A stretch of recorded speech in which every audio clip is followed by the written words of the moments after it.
Couldn't win this case, we would not retry this case. A former University of Cincinnati police officer will be tried again for murder. The prosecutor saying today he blames himself for the mistrial. Good evening, everyone. Hamilton County Prosecutor Joe Deters says his office can do a better job trying Ray Tenzing in a different county. The ex-UC officer who shot Sam DuBose during a traffic stop could face another jury in a community that may not have heard about this case.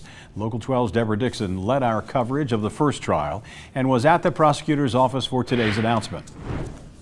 Joe Deters says the shooting of Sam DuBose is murder. He believes it. The problem is most jurors didn't buy into it.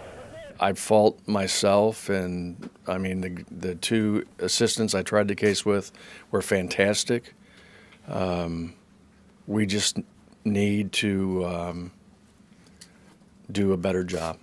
Deters said jurors interviewed gave them some new strategies for a new trial. 4 of them voted for murder. It's very rare that we retry these kind of cases. I mean, it is rare. But the vote totals, and after talking to the jurors, convinced me that we could win this thing. It would be successful. I don't like to use the term win because it sounds like it's some athletic event.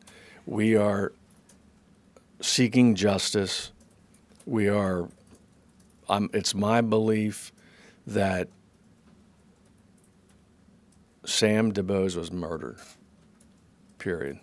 Jurors told him something else. There were discussions in the jury room that should not have happened, such as sympathy for Ray Tenzing.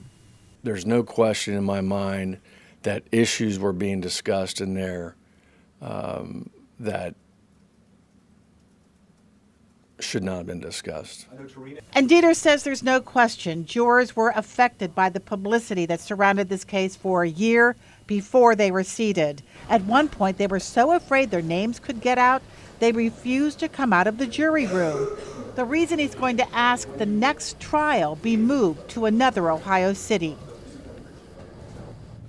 And at 6 o'clock, we're going to talk more about him wanting to move the trial and what the defense says, because they filed a change of venue motion in the beginning of that trial and the judge said no. So this is a game changer.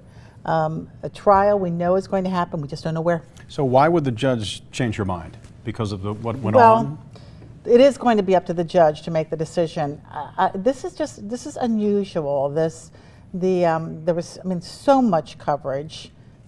Social media, all of this played into this. So it got to the point where the jury wouldn't come out of the jury room. They're afraid, right? Yeah. They're so afraid that their names could get out there and they would have to answer to a community or family about what their verdict was or their vote was. All right, we'll talk at 6. Thanks very much. Okay.